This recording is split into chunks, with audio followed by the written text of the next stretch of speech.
Hey, for all you first-time home buyers out there, here are 10 steps to buying your first home. Step number one, it is very important nowadays to talk with a lender and get what is called a loan pre-approval letter.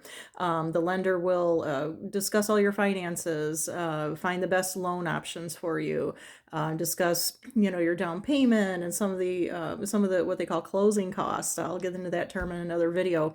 That is involved in buying your first home. So they will issue you a loan pre-approval letter. This letter, it'll have your maximum home price that you can search for. You don't have to go up to that maximum. I would recommend giving yourself a little bit of breathing room, but anyway, you will need that pre-approval letter when you go to make an offer on a home in most states. I'm in the state of Indiana, so it might vary from state to state, but but anyway, generally you will need that. Your next step is to find a good real estate agent like me.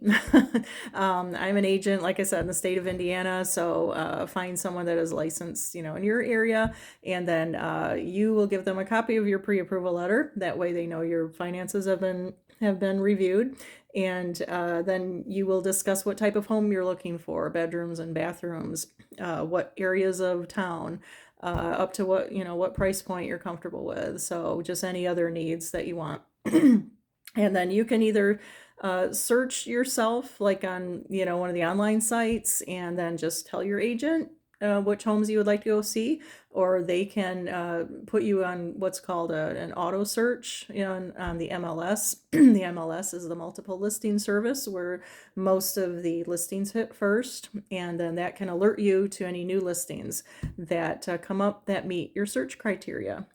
Then the next step is you go out and look at homes. That's the fun part.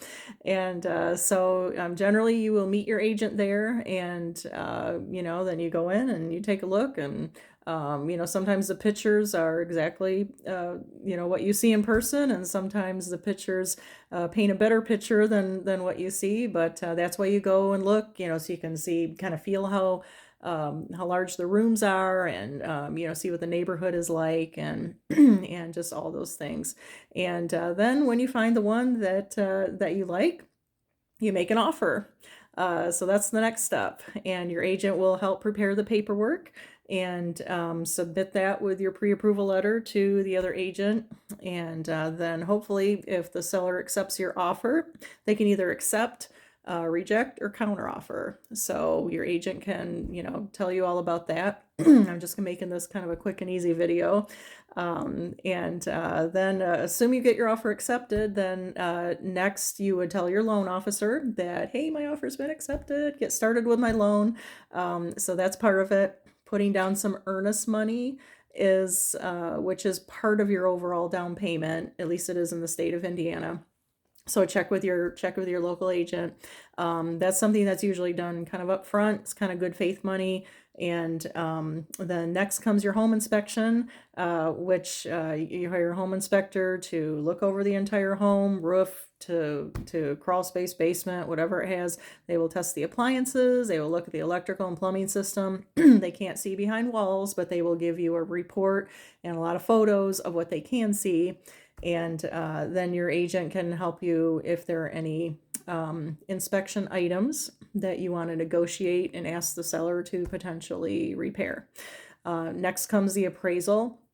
Your lender orders the appraisal, and the purpose of that is basically to make sure the value of the home is, make sure you're not overpaying for the home. Make sure it meets the value that they, appraise it for. And then once the appraiser is satisfied, then your file at the lender goes to what's called the underwriter. So the underwriter is the person at your lender that gives like that final stamp of approval, and you're waiting for 3 words. Those 3 words are clear to close.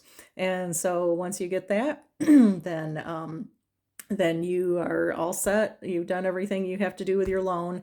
And usually by now, your closing date has been scheduled with a title company. That's the most common place to close.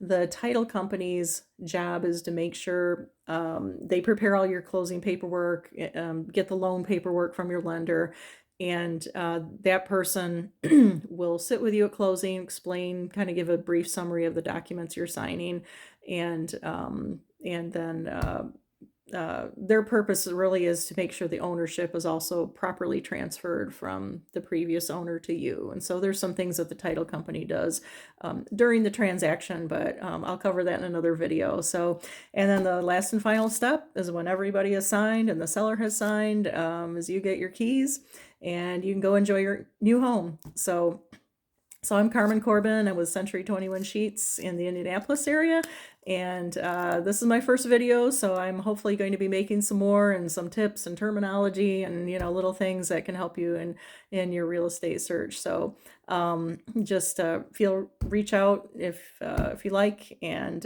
hit the subscribe button, ring the bell, and then you'll get notified when I post a new video. I'm not sure with what regularity I'll be doing so at first, because we're kind of here coming into the spring buying season. But anyway, thanks for joining me, and hope you got some value out of this.